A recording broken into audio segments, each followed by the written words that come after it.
Welcome back guys to your brand new Helldivers 2 update video. Now today we are going to be talking all about the CEO's new update and talk for the game. It sounds really cool and I think some of these future updates could be so much fun.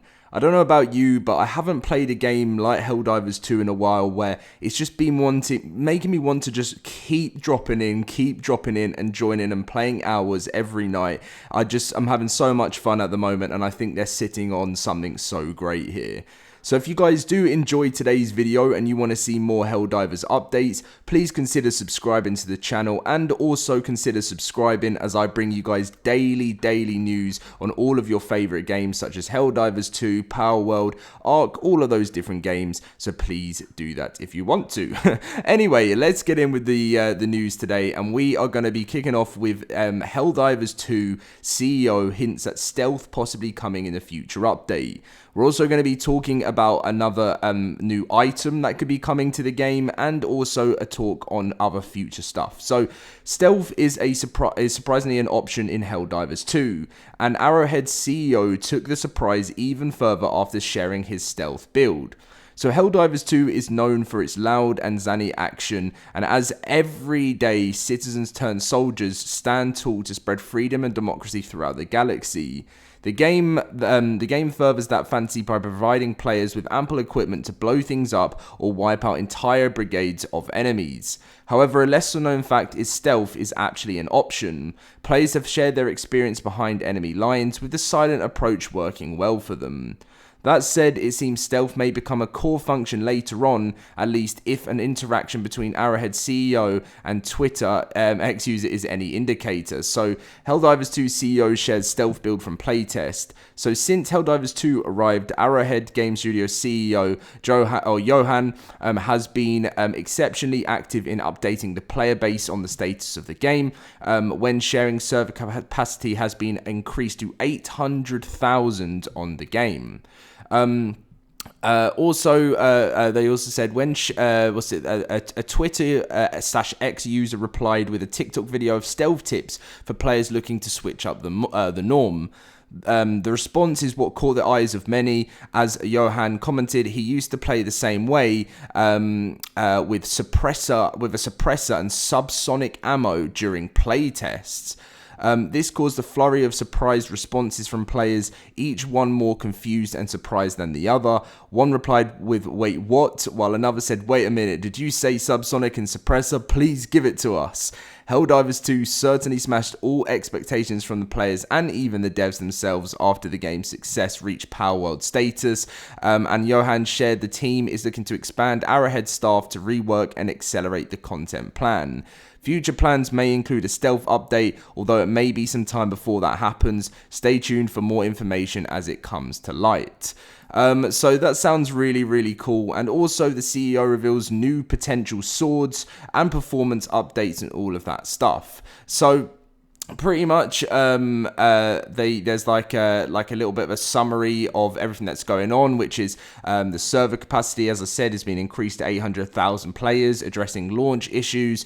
They are releasing patches like on a weekly basis. The Steam projections suggest Helldivers 2 has sold 5.3 million units and grossed over 170 million. The CEO hints at swords coming to the game and addresses concerns about melee in combat. CEO discusses performance enhancements like DLSS and FSR3, clarifying their potential implementation, and stealth gameplay is pondered as a potential addition, as we said. So pretty much some of the main things for a Q&A session is what issue did Arrowhead Games address regarding AFK players in Helldivers 2? So now, as we know, that players that remain idle for 15 minutes will be taken back to the title screen for them to prevent them taking up server spots. How did Arrowhead? Okay, we know about the server issues and the sales. So is there a possibility of melee weapons, specifically swords, being introduced to Helldivers? And how did Johan, the CEO, respond to this idea? And yes, there is a possibility of melee weapons, including swords, being added to Helldivers 2. Johan, the CEO of Arrowhead Games, expressed enthusiasm for swords on Twitter, stating, "Haha, I love swords. Drive me closer. I want to hit them with my sword." The topic is under discussion at Arrowhead, raising the prospect of melee mechanics being introduced into the game. I think it'd be amazing. I feel like, the standard melee isn't enough when you're coming up against, let's say you're really being put up against the time, and you've got some of the robots charging at you at full speed, and sometimes you can really take big damage if you don't use your melee correctly, and I think you need something to wipe them out that little bit easier. But this is now talking a little bit more on the CEO on DLSS and FSR. So Helldivers 2 talks it. When you are in a prior meeting and it's more awesome content versus more tech, the decision is easy. So you can't please all the people all the time, but that never stops people from complaining. Helldivers 2 is probably the biggest surprise hit of 2024 so far, but not everyone has been happy with it. A response by Arrowhead CEO Johan to criticism over the lack of option to use DLSS and FSR upscaling was first interpreted as a meaning that it wouldn't be implemented at all. Johan quickly shot that notion right down, simply replying that gameplay over cool tech. All of these shenanigans took place over X, of course, with it starting with one of the pretty much one of the biggest negativities there, because apparently I think Johan likes the idea of the amazing gameplay kind of thing. That particular person appears to believe that upscalers such as DLSS and FSR are basic features in today's PC games, but Johan responded by calling it cool tech but not necessary, before going on to expand that he'd prefer to use the coding time required to improve the game's fundamental gameplay. Naturally, that was misconstructed to imply that Helldivers 2 was never going to get DLSS.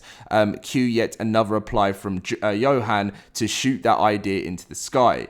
So Helldivers 2 isn't a especially graphically demanding game compared to the likes of Alan Wake 2. The PC hardware requirements are very modest, and it will run perfectly on systems that are quite a few years old or even mid-range gaming laptops, as it used to test in our... and in a short, the game doesn't specifically need upscaling.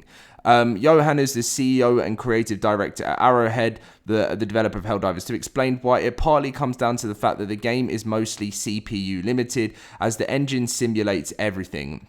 But more importantly, it was about prioritizing tasks for the programmers to focus on, saying, "I love DLSS and other performance boosting tech, but when you're in a prior meeting and it's more awesome content versus more tech, the decision for me is easy. I like upscaling and frame generation. To me, they're incredibly useful tools for boosting a game's performance without losing too much visual quality. However, if a game runs perfectly well without them being enabled, I never use them. I'm not someone who wants hundreds of frames per second in my games. No issue with anyone who does, but it's just not as important to me." So yeah, I completely get where he's coming from, and I completely back the decisions. I think when you think about a future and growing a game, these types of updates are ones that you maybe might want to implement later into the future, because one of the hardest things to do when a game blows up is keep that player base going. It's one of the hardest things ever.